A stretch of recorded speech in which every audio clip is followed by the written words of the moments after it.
The first king of Orea leads a futile attack on a dragon, Shore Agdashlu, residing in his realm. All the king's men are killed, leaving the king at the dragon's mercy.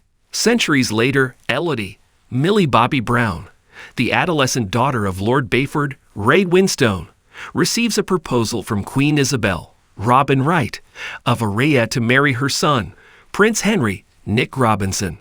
King Roderick, Milo Twomey, commands a fleet of ships and carriages full of gold. On her father's urging, Elodie agrees to the marriage to help their impoverished people.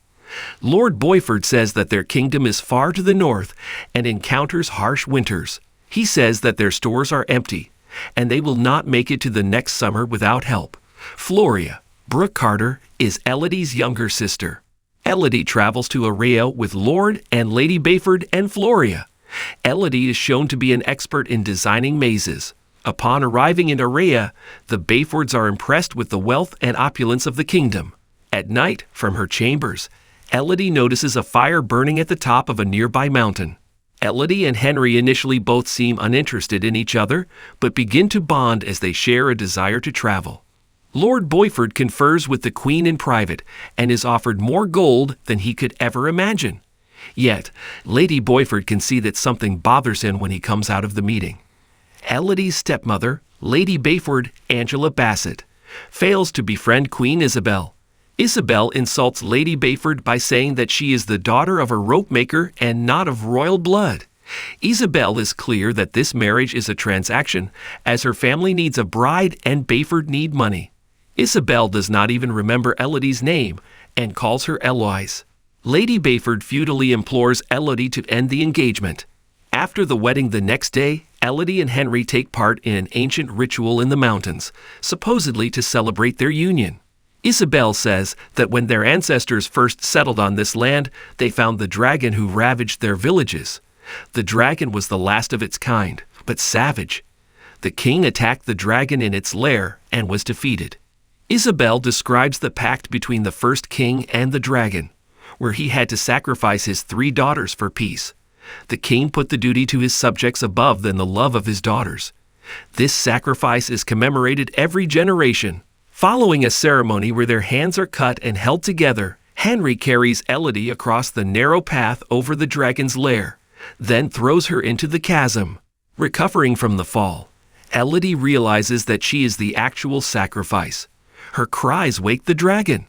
Elodie finds many other pieces of jewelry that didn't belong to her, at the bottom of the chasm, indicating that she is certainly not the first one there. As the dragon talks to Elodie, she realizes that the dragon believes she is from the royal Orion family, as her blood scent has been masked by Henry's blood in the ceremony. Elodie escapes the dragon after it burns her leg and discovers an illuminated cave filled with glowing slugs, which she collects as a light source. Elodie reaches a chamber with the note "Safe here" she cannot reach, the names of past victims: Beatrice, Victoria, Artemis, Genevieve, Fatima, Carlotta, and many more, and a map carved into the wall. While Elodie is asleep, the slugs heal the burn on her leg. Elodie follows the map, but it leads to a dead end at a high vertical drop on the mountainside. Elodie is distraught that there is no escape from the dragon's lair. She discovers the remains of dead dragon hatchlings, providing the reason for the royal sacrifices. Elodie surmises that 3 dragon hatchlings were killed by the first king, and hence the dragon was provoked into attacking them. The first king begged for mercy and promised to pay any price. The dragon demanded a royal sacrifice of 3 daughters from their bloodline in each generation to maintain the peace. A rescue party led by Lord Bayford arrives. Lord Bayford is confronted by the dragon and admits that he traded the life of his daughter for gold and the prosperity of his people, but he could not live with the guilt.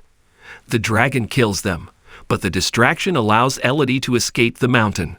She takes one of the rescue party's horses and hides under a rock as the dragon burns the surrounding area in an unsuccessful pursuit.